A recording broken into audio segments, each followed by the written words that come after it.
Hi guys, so for today's Freeform Friday, I have this set that Local King Rubber Stamp sent quite a while back when they had their new release for the fall of 2020 items, and I have played with a few of the other items, but this is one of the sets that I had not played with yet, so I'm going to do that today. We're going to get a little messy, but not too messy.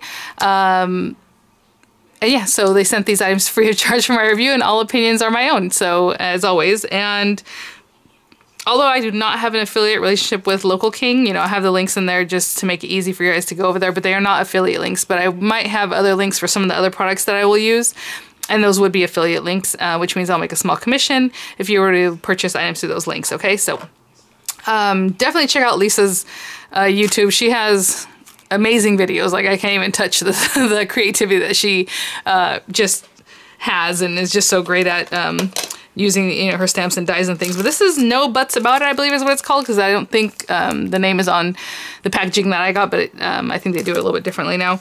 Again, this is one of the earlier sets when she put them out. Really cute, and what I hadn't realized, and this is super cool, okay, so these are kind of like a Slimline thing is what she was putting together. That was the new lineup, is that if you use the inner die here, there's two dies on the die set. I don't recall right now if she sells them as a combo, like together, or if you pick them up separately. I don't remember, but I think they are a combo. I could maybe eat my words on that. But these inner ones, they cut out the animal completely, and if you really look at the line, you can see that. So it'll cut out this whole little bum, and this one, and this one, and this one, and this one, and even the birds up here are going to be separate, and the tree. So kind of cool, or if you want them that way. But if you want to keep them all together, then you can just use the outer die, and it'll just cut around them, you know, the whole image. So I think we're gonna do some fun stuff here. This is another die that kind of, you know, I always say kind of, that goes along with it. Obviously they're basically the same that she did. It's just a little Slimline, kind of like a border, really cute. You can just play with it however you like, but it has the inner and then it has the outer die, so it has the shadow. And I've used it in previous videos. And then she had a few different backgrounds that came out around the same time. And this is one of them. Oh, I don't remember the name right now, but like I said, I'll have the links in the description box so you can hop over to the site if you want to check it out. And this is just so pretty. So it kind of, you know, it coordinates back to this, but you can use it with some of the other videos. What am I talking about? With some of the other products, however you like. So I was just kind of thinking about how I want to do this. I want to make it kind of easy. You know, we're going to get artsy, but I think I'm just going to use inks and, you know, I was debating if I should watercolor them, which would be fun. But if you see the stamp itself, it has a lot of detail in it, so you just need to add a little bit of color and you're good to go. So I think that's what we'll do. I'm probably gonna start with the background. I did bring out some colors to start with, since, you know, the kids are in class and I can just kind of plan a little bit. So I do have some colors that I want to use for blending around the background. I think I'm going to use VersaFine to stamp with. This is a very wet ink, like it stays kind of oily wet for a while. So I'm going to set it with some embossing powder. This is super fine detail embossing powder from Ranger. Good stuff, because it's very fine, so it'll hopefully catch all the stuff, and then we're going to color over that. And I'm still debating on how I'm going to stamp this. So this is Nina Solar White 80-pound paper. I have been rearranging my craft space, and it's so much better, and I'm just like picking up and getting rid of stuff, and well, not really getting rid of stuff, but a little bit. Well, you guys know I just started talking about that in a video the other day, and it's so much better already. But at the same time, it takes a lot of time, so I'm kind of like, ooh. All right, I think what I'm going to do is ink it up, and I'm going to bring my paper to it. If you want to use like a stamping tool or stamping press or whatever, you know, that'd be great. But I'm going to take my VersaFine. And this is the first time I've used this particular stamp, so I'm going to go, and I'm really basically going to do the same thing with the images too. So we'll talk about that in a minute. But you see I'm dabbing, I'm going to start rubbing it across just to make sure that the ink is everywhere, because it's a nice big stamp. Rubber stamp she makes in-house, so it's really cool. And so there's that. And see, hopefully you can see it's pretty juicy. I probably could put a little more ink down at the bottom, but that's okay. And I'm going to cut this out with a trimmer. Again, this makes a Slimline. You can cut it smaller. You can do whatever you want. But this is the part that's a little bit scary because I don't want to move my paper. So once I get here, I'm just going to lay it down and smooth it with my hands. I just didn't want my paper to move when I went to put it down. And again, just experiment with the papers you have. Some papers receive this kind of stamp better. some not so good. People ask all the time if you can use the Costco photo paper because Lisa uses a lot of glossy paper, and some people had good use with it. Lisa doesn't super recommend it, but that's pretty good. I'm not gonna do it again. I mean, it's pretty darn good. Again, like I said, this paper or this ink stays wet for a little while, especially on a slick paper, but if you're gonna use slick paper, you're not gonna put this on it, I don't think. At least I wouldn't. But I'm gonna take this and pour this on here. And it may or may not stick to everything. I'm not really super concerned. I just like the look of it. And then also to set it and get it going so I can start doing things faster instead of waiting for that VersaFine to set in. And I'm just going to tap, tap, tap pretty gently. I did not use an embossing buddy because it's clear and I don't really care if it gets where it shouldn't be. I will take this coffee filter and pour this back in here. Whoop.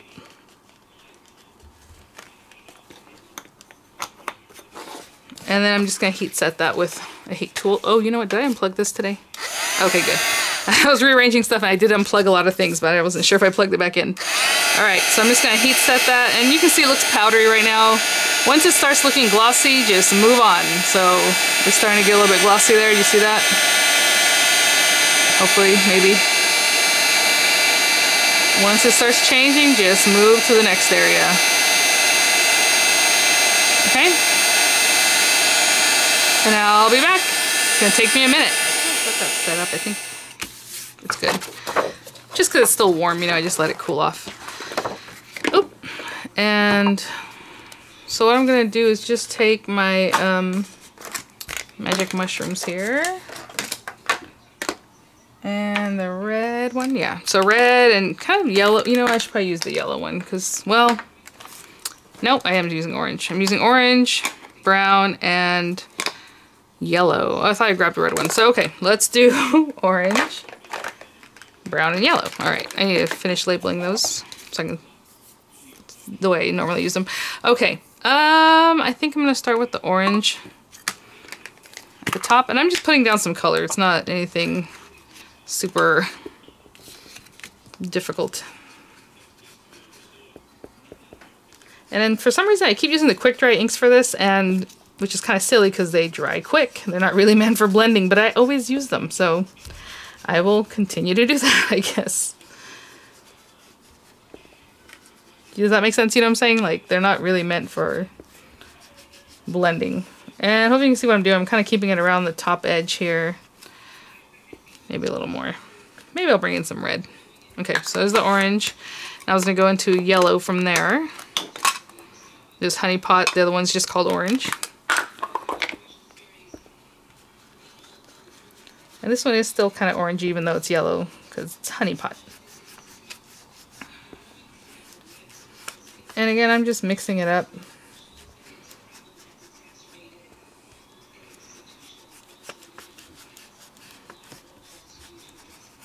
And I'm kind of blending it up towards the orange we started with. And I brought out brown just to have like a little ground kind of color, but you don't have to do that. You can just stay with those yellows and stuff. But I have fire brown, which is kind of a dark brown, so I'm going to pat a little bit of that off. And just do that lightly. And you know what? I think we need a little red. I think we need a little red just to make it pop a little more. So let me grab, I think I have it right on top. Yep, right here. Chinese red, and we'll get the red. I'm going to cut a lot of this off, so I'm not too worried. I'm going to use the Tim Holtz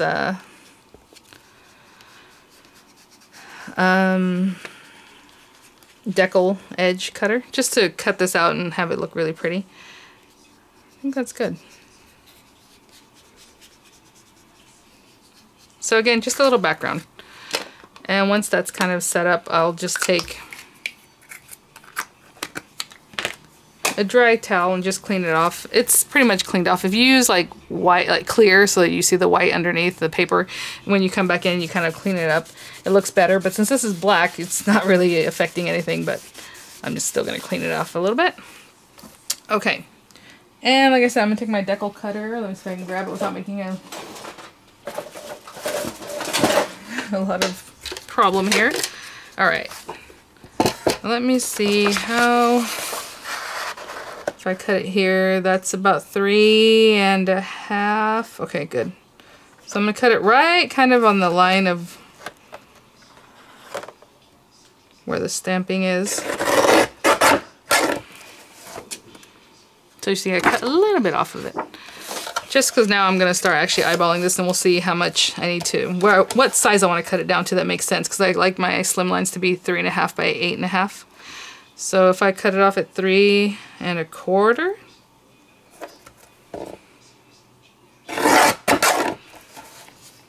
Yeah, cuts very little off there. And then this part I don't have to measure because I don't know, you know, it doesn't go out further than 6.5-ish or so. So I'm just going to eyeball this and just use the stamp as a guide. And then if I need to cut off a little bit more, I'll bring it back and cut off a little bit more. It looks like it's probably 8.25 anyway because of what I'm cutting off right here. And the little amount that came off the other side. So pretty. Okay, and what I'm going to do right now is just stamp the little animals basically the same way. Where's my stamp? Over here. I'm going to ink them up just on here, like I did the other set. Bring that same paper back and basically just ink it up. Put this paper on here. Ooh, looking nice and messy it is. And then set it with the clear embossing powder, just the way we just did. So I'll be right back.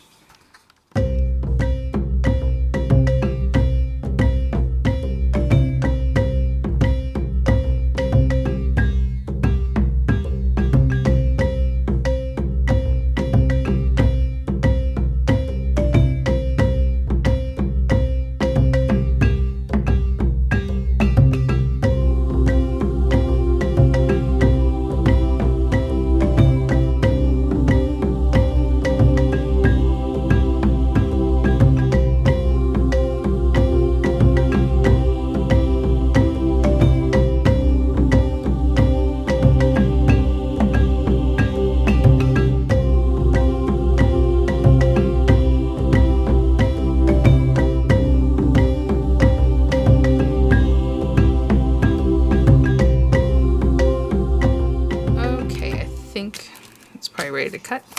So I'm just gonna take this guy, and again you can use the outer. I'm sorry if it's like overcast right now in here. Does it look overcast? It's gonna rain for like the next week, even though we were in the 80s this last week, which is crazy. Okay, so we have the outer die, like I said. If you wanted to just use this outer one, you know, you can use that. I'm trying to use this cool inner one. And they're very delicate, I'm gonna tell you, because it has a lot of detail and especially because it's cutting each one out separately. And so what I'm going to do, I don't know that I'm going to use all the characters when I come back anyway, so I'm just going to cut this. But if you want to make an aperture, you know, go ahead and do that. I'm just looking through here, kind of eyeballing where the different little parts are, and I think that's pretty good. And then the ostrich will really point out to you if that's good or not, because you can see the little head in there. So that really works out. And the paper is a little bit warped from when I had to dry it, so you want to be careful. And then we're just going to add color with ink. No big deal, just real quick. And like I said, if we're going to use them all, I'll use them all. If I use a few, I use a few. Now you can run this through your marquee, you know, you can run it through whatever machine you have, the MIDI, anything even small, because it's literally just this part. And then like I've shown you guys before how to do it. If you need to run something through and then run it through again. So if you only have the marquee, let's say, or the small, run it through, let all this part cut out, and then take it out very carefully, turn it around, and then just leave the part that didn't cut through the first time and run that through. If you wanted to have the embossing, run it through with some foam for the marquee, right? Everything else, and it does emboss anyway. It will emboss a little bit even without the foam. So if you want to do that or don't want to do that, however. But if you have the big folder from the possum set, then you will be good to go. And yeah, just cut out however you like. I will be right back. So I just use the double trick there with the marquee.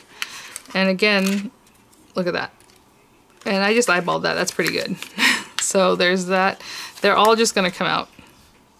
All of our little pieces. Even the little birds up here come out by themselves, and that was pretty good. I lined those up pretty darn good. All right, I'm gonna pop everything out, remove the tape and all that. Your tree comes out. And the reason I wasn't super concerned with embossing on this one is because I used the embossing powder, so it already has like a thickness to it. I don't really need the detail from that. But look at even the pieces of the tree come out. So cool. Okay, I'll be right back. Pop them all out. So cute. They're so cute just having in your hand. I love it. Okay, let me put these over here. And our little birds are just black, so I'm gonna leave those just black because there's nothing really to color on that. But oh, I should have grabbed some of the colors I needed. Hold on. I told you I just went through all my stuff so I have a good idea of where everything is, and I rearranged my colors because a lot of times they're out of order or with, you know, mixed up. So that's a gray called pumice. And I'm sure this already has some black ink on it, but that's okay. So I'm just gonna grab that and then like go around my little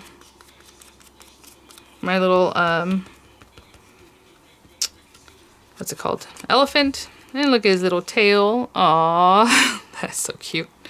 And this little guy, obviously his tail's already loose as it is.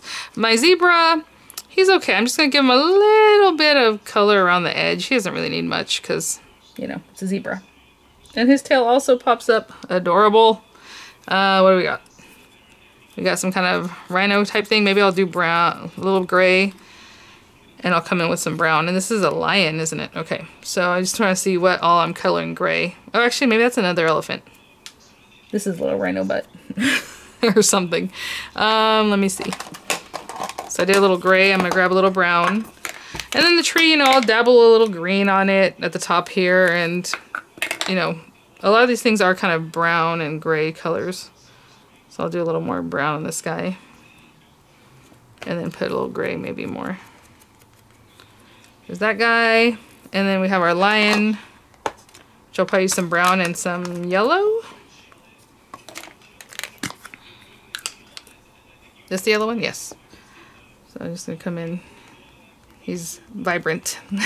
So there's the yellow, but again, I will come in with some brown. So that's all I'm gonna do is just dabble a little color here and there on each little guy. This is my fire brown.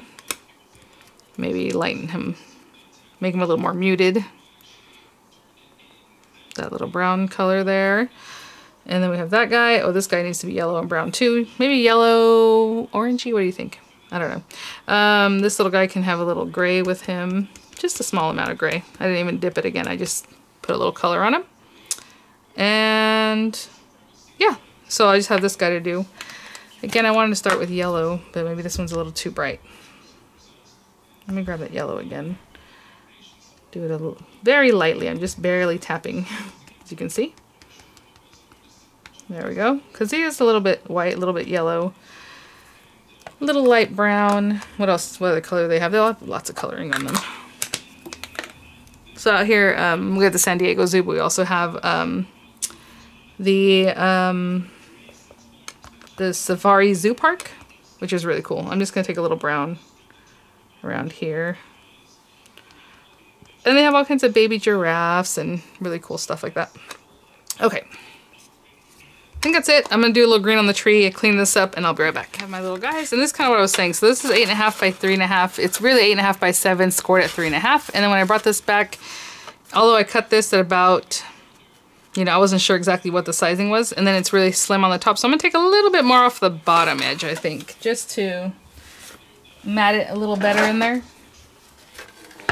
Ooh, what if I put black around there? Oh, that's what I'll do too. Okay, hold on. I'm gonna take this down to maybe 3 inches or so.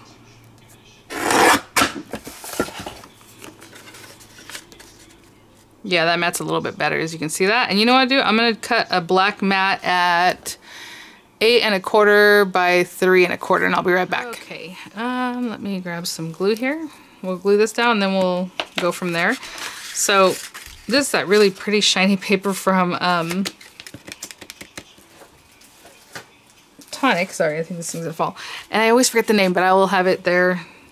Oh, you know what? I keep pulling the lid off of my glue. Okay, let me do that again. There we go. I pull it and then this thing comes out because I leave it open and it sticks to it, and then anyway, let me glue this down. So pretty. And I just use this because it's nice and shiny. Again, I have people telling me, cut that middle section out so you can use it for something else. So go ahead and do that if that's what you would like to do. You can do it with an X-Acto knife or just cut into it with your scissors. But as long as you leave yourself enough around the edge so that, you know, you still see your frame nicely. And then I'm going to stick this one down on top of this, just flat. And I'll be right back. While I was holding it down, I'm kind of looking at what I want to do. I think I'm going to use these 5 guys. I'm not going to use all of our buddies. But this one I am going to stick down flat. So while I was holding things flat, I was like, what else do I need to hold down flat? So I'm going to put this guy down in the background somewhere. I'm going to hold that down. And then when I come back, we will 3D glue gel these other guys or however you want to do it. But I'll be right back. So again, I think I'm going to plan it with this guy being in the center. But you know, just because I like the way that looks, but you can do whatever you like. And I'm just gonna give him a little 3D glue gel here and there to help me do that. And same thing with all the other guys. And as far as the sentiment, I don't know what I want to do yet, but I'm sure I'll figure something out. I was gonna put like smile. I have just different words that you can die cut or just a stamp and then, you know, cut it up however you like. I'm just kind of eyeballing this. I'm not pushing anything down quite yet. Oh, look at this, his little tail. That's so cute. I didn't know that did that. That's adorable. I think it'd be really cute to stamp it and then cut these guys out and then put them on top again of the regular stamp, you know, because it has its own scenery, right? You have the little grass and things. So if you stamped it and then did another set, but then cut those guys out so you have these guys to sit on top of the other guys, that'd be cute. Ooh, let me see if I can get this going here. And here. And maybe quite a bit to keep his tail up.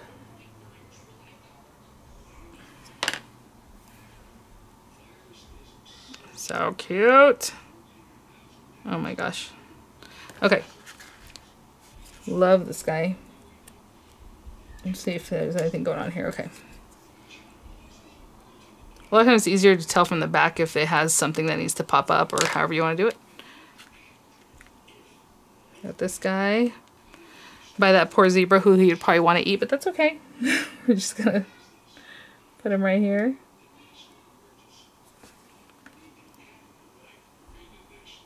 Aw, so cute.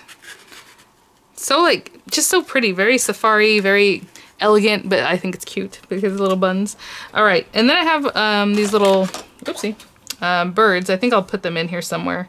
I don't know if I'm gonna use 3D glue gel or just glue them down, but I will put them here and there. So hopefully that gives you an idea. Again, if you're gonna do a sentiment, you know, you can do it wherever you'd like. I would probably put it right above here. You have some space here, or just on the inside of your card, of course. And it's just like a beautiful scenery card. So thanks for watching, guys. Like I said, I'll have the links there. I'll have links to Lisa's channel if you haven't seen Local King Rubber Stamps channel. I'm sure you have. A lot of my people have gone over there to check her out. Just amazing what she does with her stamps and all that creativity that she has there. And thanks for watching, guys. Freeform Friday. I think that was pretty fun. Again, you can do watercoloring. I mean, you can color using with alcohol ink markers, but let's just keep it simple and just, you know, a little something here and there, and it looks really, really nice. All right, guys. Thanks for watching. I'll see you at the next one. Bye now.